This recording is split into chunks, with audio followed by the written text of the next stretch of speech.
So I'm mid allergic reaction right now. We're in Italy, and the pollen here is just whipping my butt. And you can see my eyes are like not doing good. I feel like I have so much pollen right in the corner of my eyes.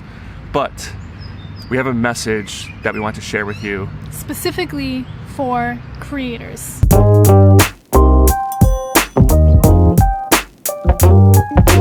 All about Patreon. Unsubscribed. How are you going to grow your channel by not putting out a really big part of this channel without having to pay? Kinda sucky to us long-term subs that we are going to have to pay to see new exciting videos.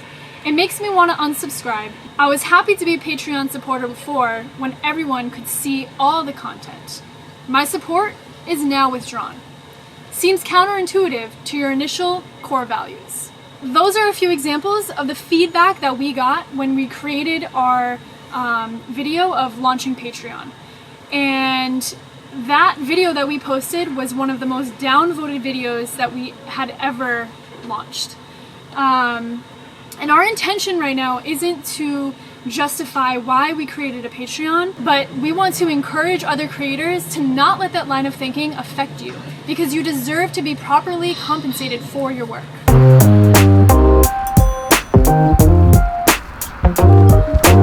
It is so hard to make it on this platform, and that's why only 1.5% of creators that are trying to support themselves on YouTube are able to be above the poverty line. And to hold back different revenue streams that can help you support yourself because of egotistical comments is just not fair to you. If you're gonna create something like a Patreon that has zero effect on the quality of the videos that you're creating, to have any negativity surrounding that is just absurd. It just doesn't make any sense, because you are still providing the same thing that the people are there to watch for, but you are trying to diversify your revenue streams. Simple as that. It's like if you were an apple farmer and if you wanted to start also growing oranges, but people that went and got apples from you were upset that you are now selling oranges. There's no reason for that. It just doesn't make any sense.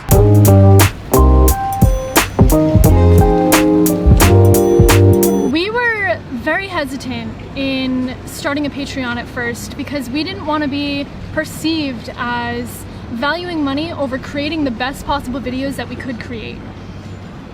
Some of the people that influenced us and inspired us to start a Patreon to begin with, for example, these people are part of the van life community, is Roll With It, Combi Life, and Dave 2D. And we just want to properly recognize those 3 channels by thanking them to inspire us to create a Patreon. So please go check out their channels. We're going to link them in the description below.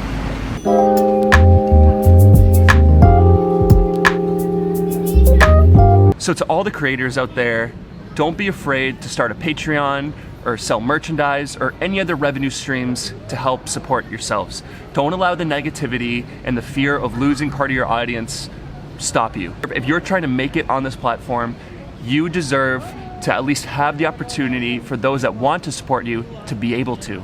There is nothing that is wrong with that.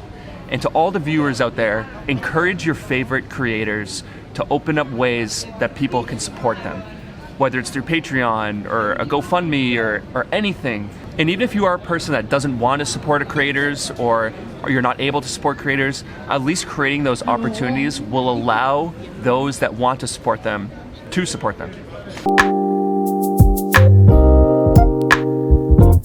We understand that money is a very sensitive topic, and it's not something that you can talk about very easily. But it's something that we want to talk about because we think as a creator on YouTube, it is very important to us to help support other creators that are trying to make it on this platform. So for all you creators out there, we want you to be open to the idea of creating a Patreon. Or something else to support yourself. Right. And to not let the criticism affect you in your decision making, and also just to, you should have the opportunity, if somebody wants to support you, they should be able to. Exactly. And the criticism shouldn't prevent that from happening. So we want to share with you what we're doing for our patrons. We think it's, to us, the people that are supporting us the most, which is our patrons. That's the only thing that we have for viewers on YouTube to support us on another level. We just want to share what we're making for them. It is a documentary series that we're only releasing on our Patreon, and you'll understand why, because it's filmed and presented in such a different way than our YouTube videos. We want to share this with you so you can see what we're making for these people, and maybe it'll spark an idea for you. Inside of you. So let's go.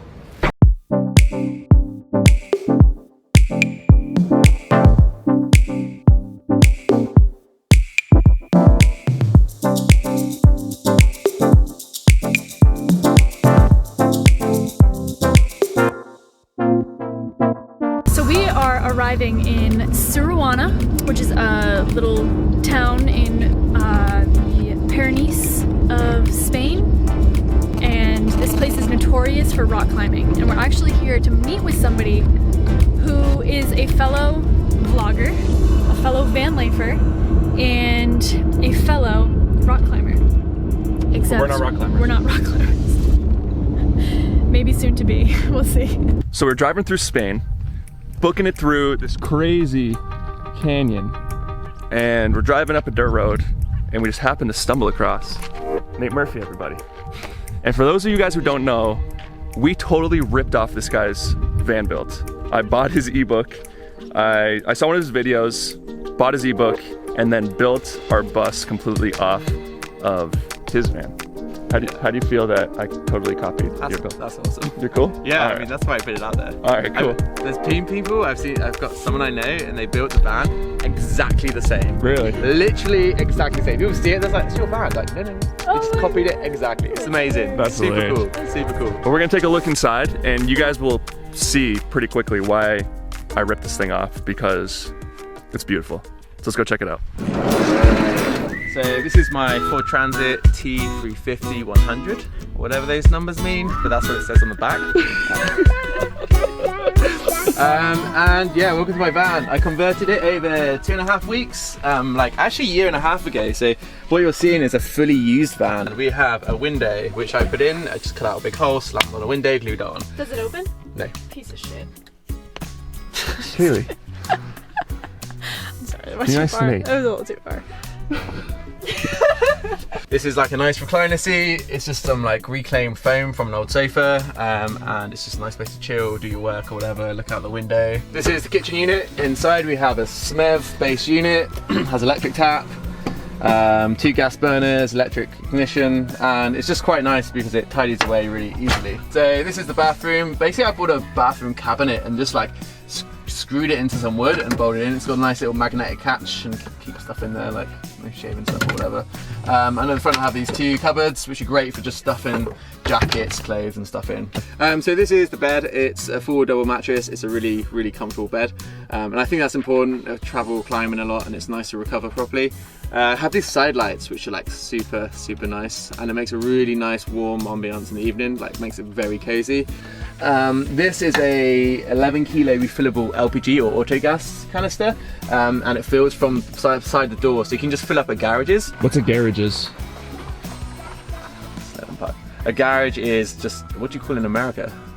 Petrol station? Gas station? A gas station. What do you call them? Garages? Garage. A garage. Garage. A Yeah. garage? Garage. A garage. You got it. Garages. Yeah, a garage. Garages. Yeah. I got my biscuit. I mean, at we'd the also garage. call it petrol station. Let me just go get to my banana. Okay, you don't even know what a fucking you call everything a cookie. Like the only thing that is a cookie is round with chocolate lumps in it. Other things are biscuits. My biscuits and bananas. Bananas. That's what you say? Never, never in the Bananas. not once in the history of the United Kingdom has anyone said banana for banana. So now I think we're gonna get going. We're gonna go do some rock climbing in Sirwana and hopefully not die. There's a decent chance. Yeah, 100% no dying. So. You're gonna have a helmet and everything. Okay, alright. Top rope helmet climbing. It's gonna be great. Perfect. Wonderful. It was super bittersweet leaving Sirwana after we had spent 2 days with meeting up with Nate Murphy, his assistant Harriet, and then our 2 new friends, Valet and Corinne. Those were probably one of the highlights of this whole trip. We had no idea what was in store for us when we were meeting up with them. We didn't even know that we were going to be rock climbing. And just the way that things went and just how much we all clicked and how amazing the group of people we were with just made the experience so much more comfortable and just so much more fun. So we headed out of Sarawana and we actually booked it over to Barcelona because Jordan's cousin was going to be flying in. He's studying abroad in Italy right now. So he met us in Barcelona and we spent the night and then the next day just kind of adventuring around, grabbing a bite to eat. But we really didn't want to spend a lot of time there because Jordan had already been there twice before. And we're kind of sick of the city thing. We really want to get into like the small towns, the really cultural areas, and it's really expensive traveling in the cities. So from there we left and we actually headed more northeast, and now we are pulled over in this little marshland. The only thing is, and our only dilemma that we have been in again for the last 4 days, is we have had a really hard time finding water fill-ups. So really the only places that we've been doing that is campsites, but the campsite that we went to yesterday didn't allow us to go in. So now that is our next step for the day. We're gonna do some more driving, probably head to Nice from here, and then we're slowly gonna be making our way over to Italy. But first stop, gotta get water. Second stop, we're going to the beach. So we pull up to a dump station. We think we're onto something here. And we're hoping that they got some Wawas. We'll see. But it's not looking too promising here. Oh, no, you gotta keep that positivity going. Yeah? You gotta stay positive. Alright, let's take a left here. Oh! Oh! What is this? Hopefully it works. Check it out. Give it a go. Ready? Yeah. Yeah, baby!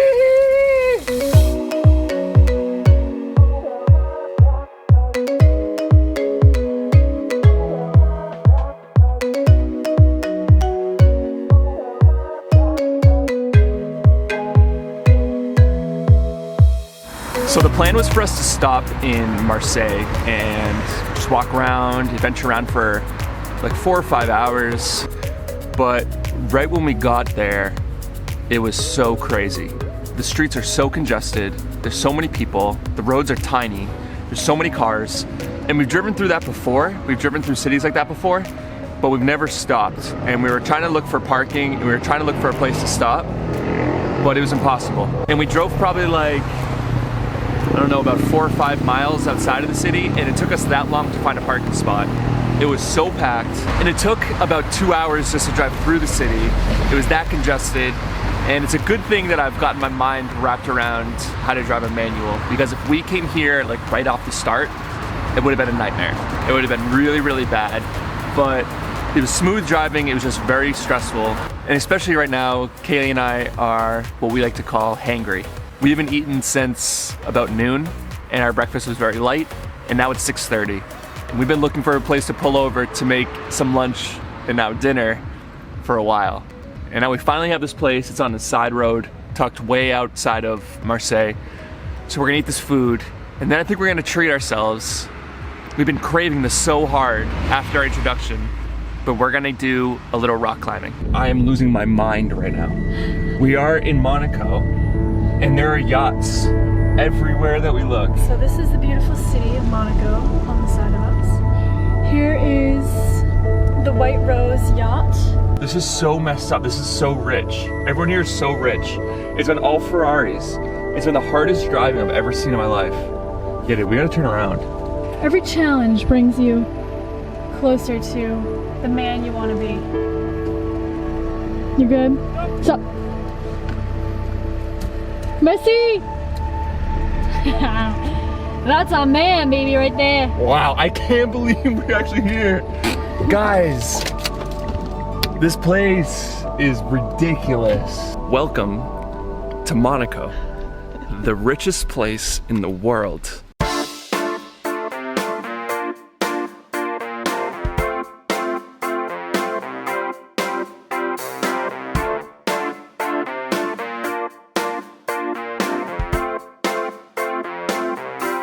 We ended up in the beautiful Monaco, and can't really complain because we found this spot on a camping app, and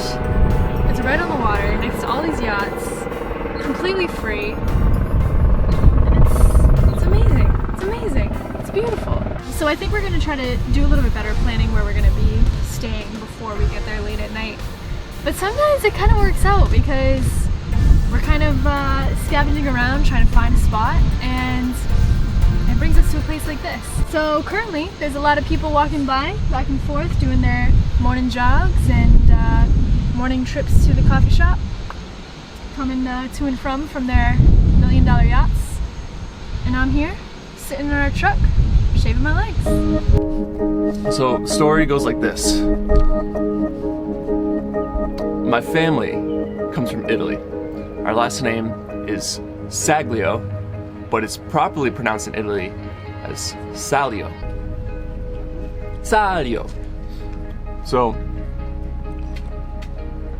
So the family legend, going all the way back 1, 2, I believe 4 generations.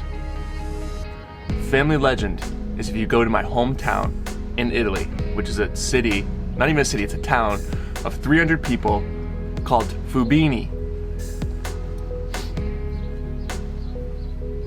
The legend is they will shut down the whole town and throw you a party. It's like a homecoming party. And I've been told this since I was a little kid. And I've always wanted to come back to this town and see what happens. Because I think it's absolutely bizarre if they're gonna shut this town down and throw a party. But we're so close to this town, we have to at least give it a try and see if this legend is the truth or not. I'm not sure. But the story is my great-grandfather went back to this town with my grandfather, and they shut down the whole town, brought all this food out on the streets, and threw him a party. So we're gonna see what happens today.